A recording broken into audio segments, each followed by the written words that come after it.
something about it felt off. Probably because the man was mocking poor Wheezy before they'd even managed to get a foot in the door.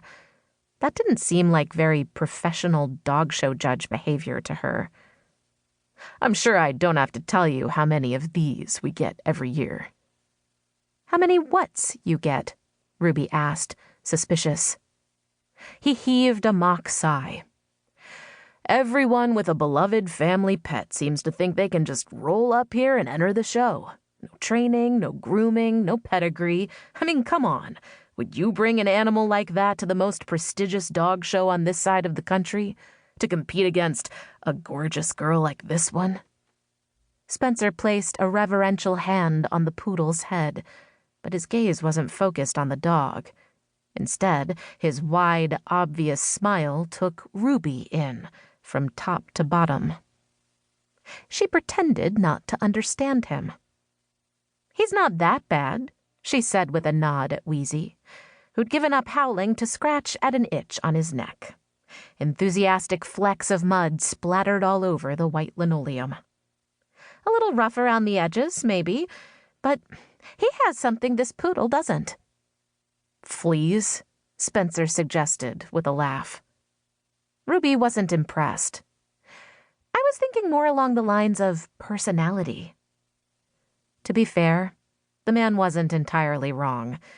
Wheezy, a golden retriever of questionable parentage, 0 formal training, and the personality of a slug, was the last animal on Earth who should be entering any dog show, let alone the West Coast Canine Classic.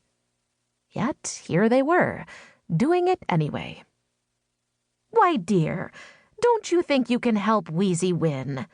Wheezy's owner had asked. Mrs. Orson, who weighed all of 100 pounds soaking wet, had been in bed at the time, which was Ruby's excuse for giving in so easily. Mrs. Orson always looked her frailest while she was lying down. And she knew it, too, the old sneak. Of all the residents at the retirement community where Ruby worked as a nursing assistant, Mrs. Orson was the wiliest. "I was so sure you could manage with all your experience in pageants. No matter. It's only a dying woman's last wish. I'll ask Harry if he can do this one small thing for me instead." Harry, who'd never set foot on a pageant stage in his life. Harry, who'd once thrown Mrs. Dewan's Maltese into the community pool after Ruby had spent 2 painstaking hours combing the tangles out of its hair. Harry, who'd gladly let Ruby do every bit of work around the retirement community and then proceed to take credit for it. If Ruby had stopped to think for 5 seconds, she'd have seen Mrs. Orson's tactics for what they were. The older woman had been threatening to die for as long as Ruby had known her, and always rallied the moment she got her way. But Ruby, with her pride on the line and the image of Harry Gunderson in her stead, had ruffled up, hotly defended her ability to claim any crown no matter the odds, and accepted the task set before her. To bring home a dog show trophy for the world's most useless animal. In theory, putting Ruby in charge of a golden retriever's show dog debut was a sound plan. For the first 18 years of her life, she'd been a show dog herself. Okay, she'd technically been a show human, but the idea was the same. She'd been primped and curled and trained to jump through the right hoops. She'd spent hours every day on grooming and deportment. She gazed longingly out the window at the other children, chasing balls and going for walks. She'd won, too.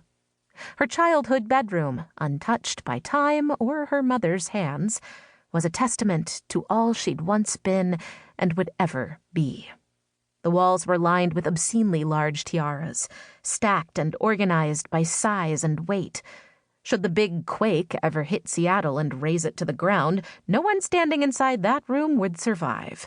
They'd be buried under a mountain of Ruby's gilded and wasted potential. "Where's his owner, anyway?" Spencer asked with a glance at his watch. "It's past 10.